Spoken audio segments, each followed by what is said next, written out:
연금펀드의 첫 번째 단점, 손실이 발생할 수 있다는 겁니다. 말 그대로 연금펀드입니다. 완전한 투자 상품입니다. 펀드로 채권에 투자를 하든 주식에 투자를 하든 부동산에 투자를 하든 모두 시장이라는 곳에 나의 돈을 투자를 하는 겁니다. 투자라는 것은 손실이 발생할 수 있다는 가장 기본적인 전제를 가지고 있습니다. 투자의 손실이 커진다고 해서 누군가가 나서서 도와주거나 하지 않습니다. 그래서 실제로도 기존의 투자 경험이 전혀 없으신 상태에서 연금펀드가 하도 좋다고 하니까 시작을 하시는 분들이 많은데요. 또는 기존에 가지고 있던 거를 무턱대고 이전하시는 경우가 많은데요. 이런 분들이 희한하게 이전하자마자 시장 충격이 생겨가지고 막 하락을 해요. 그러면 난생 처음 손실이라는 것을 보게 되는데 심지어 그걸 내가 가장 아끼는 연금 계좌에서 손실을 보게 되는 거죠. 매우 힘듭니다. 이게 회복될지 안 될지 시장의 흐름 이런 거 본 적 없으니까요. 연금펀드의 수익률이 높다는 것은 과거의 통계치들로만 보면 매우 솔깃하지만 이 수익률이 만들어지기까지 아주 수많은 스토리가 있습니다. 그런 등락이 있다는 것을 간과해서는 안 되는 거죠. 그래서 본인이 아직 노후 자산으로 투자를 할 자신이 없다라고 하신다면 무리하게 개설을 하시거나 무리하게 이동을 해서는 안 되는 겁니다. 그래서 연금펀드가 가지고 있는 가장 이 근원적인 첫 번째 단점인 손실이 발생할 수 있다는 것을 절대 잊어서는 안 됩니다. 연금펀드의 두 번째 단점, 심리적인 안정감이 떨어진다는 겁니다. 이건 앞선 첫 번째 단점의 연장선상에 있는 거거든요. 손실이 발생할 수 있기 때문에 손실이 발생하지 않은 상태에서도 항상 좀 불안한 마음을 가지고 살 수밖에 없습니다. 연금펀드의 수익률이 상당히 좋다고 하더라도 언제든지 시장의 다양한 원인 때문에 엄청 오랫동안 쌓아온 그런 수익률이 한순간에 사라지는 일이 빈번합니다. 나중에 다시 또 회복되는 일도 빈번하고요. 그래서 연금펀드는 이걸 적립하는 수십 년의 기간과 이걸 수령하는 10년이 넘는 그 기간 동안에도 계속해서 이 모든 자산이 시장에 담겨 있는 겁니다. 시장이라는 것은 중간중간에 계속 이벤트가 발생을 하고 그때마다 불안감을 우리에게 줍니다. 저는 이제 앞으로 제가 은퇴를 하고자 하는 2045년까지는 열심히 저축을 하고 열심히 운용을 하고 2060년 정도 되면 수령 신청을 하겠죠. 그리고 2070년까지 10년 동안 수령을 한다고 생각을 하면 앞으로 저의 노후 자금의 가장 중심이 되는 가장 큰 목돈인 이 연금 자산이 시장에 맡겨진 채로 50년의 시간을 보내야 됩니다. 시장이라는 것은 항상 길게 투자하는 사람들에게 더 안정적이고 더 좋은 수익을 가져다 줄 거라고 저는 믿습니다. 그걸 알면서도 몇 년에 한 번씩 시장이 정말 폭락하면서 시장이 나를 배신할 수 있다라는 그런 불안감을 줍니다. 저는 투자를 시작한 이후로 아주 여러 번의 위기를 겪어봐서 내성이 많이 생겼지만 아예 투자를 처음 시작하는 사람들은 그런 위기를 다 겪으면서 힘들어할 생각을 하니까 시장한테 참 원망스러운 마음이 많이 들거든요. 그래도 하는 게 낫다고 생각을 하니까 이렇게 말씀을 드리는 거죠.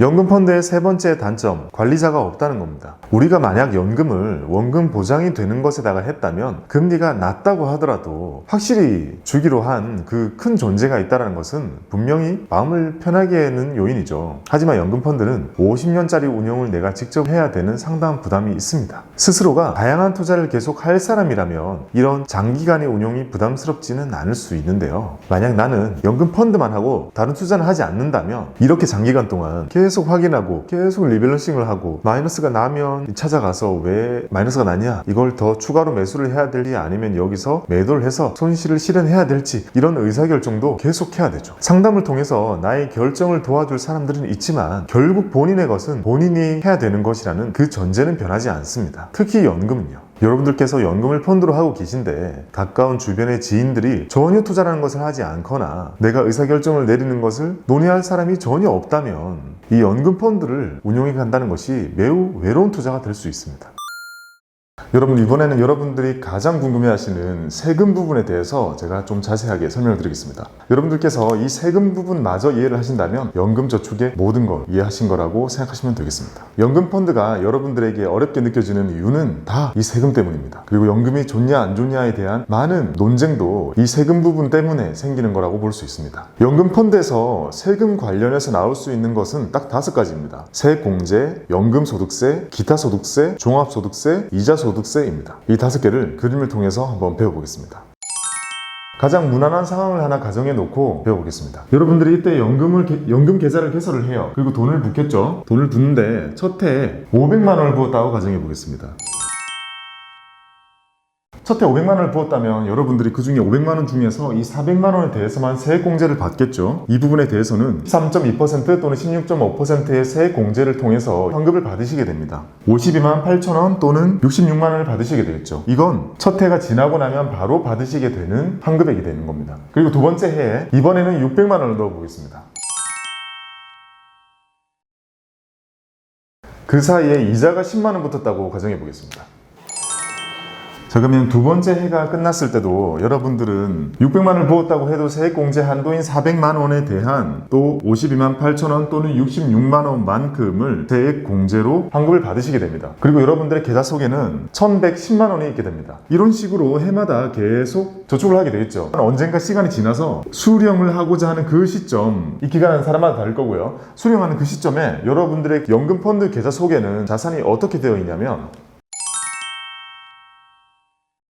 이 세액공제는 해마다 계속 차이시게 되는 거고요. 자, 이거는 어쨌든 환급을 받고 끝났고요. 세액공제라고 하죠. 그리고 중요한 것은 우리가 투자를 통해서 수익을 얻게 되면 15.4%의 이자 소득세를 내잖아요. 그 이자 소득세를 이 계좌 내에서는 떼지 않습니다. 떼지 않고 과세를 이어내요. 미루는 거죠. 그래서 여러분들이 이 계좌에서 10만 원의 수익이 발생을 했어도 15.4% 이자를 떼지 않아요. 그 10만 원이 그대로 있습니다. 그래서 이자 소득세 15.4를 떼지 않고 미룬다고 해서 과세 이연이라고 할 수 있습니다. 이것도 세제 혜택의 한 종류죠. 그래서 여러분들은 연금펀드를 통해서 얻으실 수 있는 혜택은 세액공제의 혜택과 과세 이연이라는 혜택을 보실 수가 있습니다. 그럼 해마다 이자는 계속 발생할 테고 그 이자들에 대한 소득세를 내지 않기 때문에 이 부분만큼에 대한 복리 효과는 계속해서 커질 수 있는 거죠. 자, 이렇게 여러분들은 세액공제와 과세 이연의 혜택을 보아가면서 계속해서 자산을 모으게 되죠. 그리고 언젠가 여러분들이 연금 수령을 하고자 하는 그 시점, 이 시점은 55세 이후의 어느 시점이라도 상관이 없습니다. 여러분들의 연금펀드 계좌에는 이렇게 세 가지 종류의 돈이 섞여 있게 됩니다. 내가 봤을 때는 잔고상으로는 단순히 6천만 원이지만 그 6천만 원은 이렇게 세 가지의 돈의 종류로 나누어져 있는 겁니다. 그리고 다 꼬리표가 붙어 있습니다.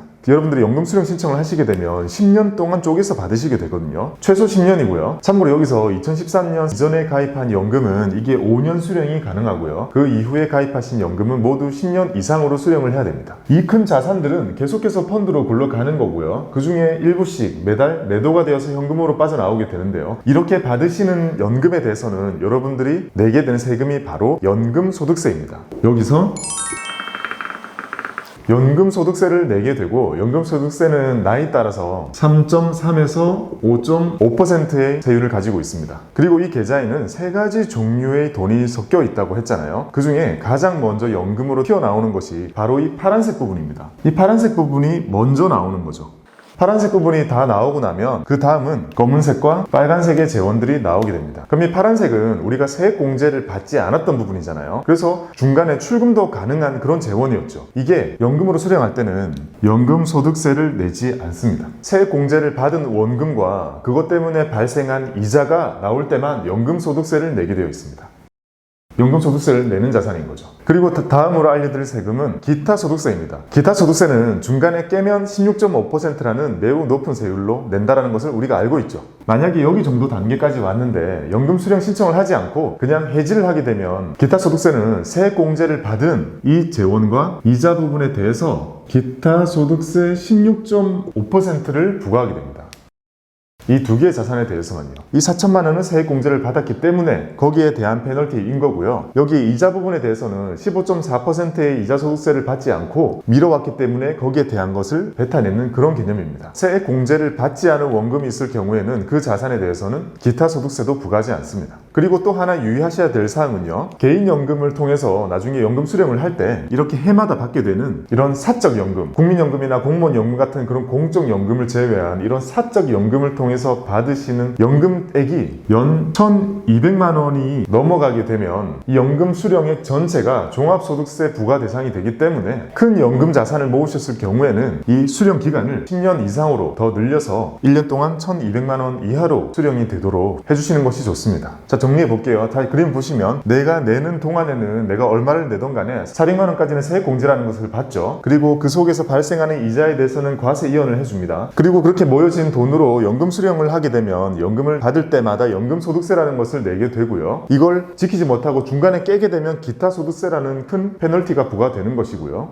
해마다 받으시는 연금액이 1,200만 원이 넘게 되면 이 연금액 전체가 종합소득세에 포함이 된다는 점을 말씀을 드렸습니다. 이렇게 요약할 수 있고요. 이렇게 보시면 정말 변수가 많습니다. 연금 펀드를 언제 시작하는지, 얼마 동안 부었을지, 어떤 펀드를 골라서 얼만큼의 이익이 발생했을지, 세액공제 받지 않은 원금이 얼마일지, 그리고 연금 수령 기간 이런 것도 개인마다 완전히 다릅니다. 수많은 변수에 따라서 개인별로 완전히 다른 수익률이 나올 수 있기 때문에 일반적인 연금 펀드에 대한 시뮬레이션 자료가 없는 것입니다. 여러분들이 장기간 연금을 펀드로 투자를 한다면 얻을 수 있는 혜택은 계속 누적되는 이 세액공제 혜택과 높은 수익으로 인해 발생되는 이 이자 부분이겠죠. 그리고 후에 내게 되는 세금은 바로 이 연금소득세가 있는데요. 세액공제를 받았던 그런 부분들이 나중에 물가가 많이 반영된 먼 미래에 연금소득세를 이만큼 떼버리게 되면 생각보다 수익률적인 측면에서 유리하지 못할 수도 있는 겁니다. 그래서 연금 펀드를 운용하시는 데 있어서 가장 이상적인 경우는 최대한 장기간 동안 꾸준하게 적립을 하면서 그때그때 세액공제 혜택을 보시는 거고요. 그리고 이 기간을 극대화해서 과세 이연을 적극적으로 활용하면서 복리 혜택을 최대한 누리는 겁니다. 그렇게 해서 가장 큰 금액의 빨간색 이자 부분을 만들어내는 것이 바로 과세라고 할 수 있습니다. 이런 세금들이 연금 펀드를 운용하시는 데 있어서 만나게 될 항목들입니다. 실제로 어떻게 적용할 수 있는지 한번 해보겠습니다. 여러분들께서 해마다 400만 원을 맞춰서 저축을 하신다고 가정하면요. 이렇게 해마다 400만 원을 넣어 가시게 되면 여기서 세액공제를 받으시게 될 거고, 시간이 지났을 때는 세액공제를 받은 적이 있는 원금만이 들어있게 됩니다. 세액공제를 받지 않은 부분인 파란색은 없는 거고요. 이들로 인해 발생한 수익이 있게 되죠. 중도인출이 가능한 것은 파란색입니다. 중도인출할 수 있는 거 없죠. 그리고 나중에 연금을 수령할 때 연금소득세를 안 내는 것도 파란색인데 그것도 없죠. 여기서 연금 수령 신청을 하시게 되면 이 모든 재원들은 다 연금소득세가 부과되는 자산들로 이루어져 있게 되는 겁니다. 그리고 마찬가지로 중도에 해지를 하시게 되면 이 전체에 대해서 16.5%의 기타소득세가 부과된다고 보시면 되겠습니다. 그럼 이번에는 세액공제를 전혀 받지 않는, 연말정산을 하지 않는 주부나 학생들의 경우는 어떤지 보여드리겠습니다. 세액공제를 받으시지 않는다면 400만 원이라는 한도 자체가 전혀 무의미하죠. 단순히 본인의 노후를 위해서 편한 만큼의 저축을 하시면 되겠습니다. 편의상 비교를 하기 위해서 400만 원이라고 해볼게요. 그럼 첫 해 400만 원 넣으시게 되고, 둘째 해도 400만 원 넣고, 셋째 해도 400만 원, 이런 식으로 계속 넣게 됩니다. 세액공제는 전혀 없죠. 마찬가지로 시간이 흘러서 연금 수령을 하려고 하는 그 시점에는 이분들의 계좌 속에는 세액공제를 받지 않은 원금 부분과 이로 인해 발생한 수익 부분이 있게 됩니다. 이 상태에서 연금 수령 신청을 하시게 되면 파란색이 연금으로 나오게 되고, 시간이 더 흘러서 빨간색이 나오게 됩니다. 이 빨간색의 연금에 대해서만 연금소득세가 부과됩니다. 만약에 연금 수령까지 못 가고 해지를 하시게 되면 이 전체 자산 중에서 여기에 대해서만 기타 소득세 16.5%를 부과하게 되죠. 이렇게 보게 되면 우리가 일반적으로 알고 있는 가장 큰 혜택인 세공제 혜택은 없지만 가장 큰 페널티인 기타 소득세도 여기에 대해서는 부과되지 않기 때문에 급하신 경우에는 이만큼이 출금이 가능한 거죠. 그리고 이들로 인해 발생한 그 이자 부분만 나중에 연금소득세를 부과하기 때문에 노후를 위해서라면 충분히 활용할 수 있는 좋은 계좌입니다. 그리고 더불어 하나 말씀드리면요, 이 저축하는 기간은 최소 5년이면 되지만 수령하는 기간은 최소 10년입니다. 그러면 이 넣는 기간이 너무 짧으면 모인 돈이 작을 수 있고 그 돈을 10년으로 쪼개 받으면 매월 받게 되는 이 연금액이 너무나 작을 수 있죠. 그래서 연금을 적극적으로 활용하기 위해서는 이 저축 기간이 상당히 길어야 유리합니다. 그래서 만약에 50세가 지난 다소 좀 늦은 시점에 연금을 준비하시게 된 경우라면 이 기간을 최대한으로 확보를 하시는 것이 좋습니다. 시간이 지나서 연금소득세를 내게 되면 요율이 낮아지는 장점도 있기 때문에 최대한 연금 수령 시점을 최대한 뒤로 미루면서 이 저축 기간을 어느 정도 확보를 하시는 것이 가장 좋은 활용 방법입니다. 여기까지 연금에 대한 세금적인 부분에 대해서 말씀을 드렸습니다. 제가 유용한 사이트를 하나 소개를 드리겠습니다. 연금저축은 국가적인 차원에서 국민들에게 적극적으로 진행하는 그런 계좌인 만큼 우리가 이용할 수 있는 다양한 정보를 금융감독원 사이트에서 제공하고 있습니다. 녹색 창이 되고 통합연금 포털이라고 검색을 하셔서 들어가시면 되고요. 아주 운이 좋게도 올해 1월달에 싹 새롭게 리뉴얼이 되었습니다. 여기서는 국민연금, 퇴직연금, 개인연금 이런 거에 관련된 모든 것을 확인하실 수가 있습니다. 내가 지금처럼 살면 나중에 연금을 얼마를 받을지 계산도 해주고요. 회사별로 수익률, 수수료 이런 것들도 비교를 해주고요. 내가 미래에 내게 될 연금 소득세가 얼마일지도 미리 계산을 해줍니다. 퇴직연금의 수수료도 비교가 가능하고요. 그리고 나에게 알맞은 상품도 조회를 해준다고 합니다. 올해 말에는 모바일 버전도 나온다고 하니 잘만 나와주면 지속적으로 나의 노후를 챙기는 것에 도움이 되지 않을까 생각을 합니다. 자, 지금까지 연금펀드의 좀 더 디테일한 내용들에 대해서 말씀을 드렸습니다. 항상 말씀드리지만 어떤 형태로든 연금을 따로 준비하고 있다는 그 사실이 중요하다고 생각합니다. 지금 하고 있는 주식이 잘 되면 노후는 나중에 따라올 거다 이런 생각 말고요. 든든한 노후를 스스로의 손으로 잘 준비를 하였으면 좋겠습니다. 여러분, 성투를 기원하겠습니다. 감사합니다.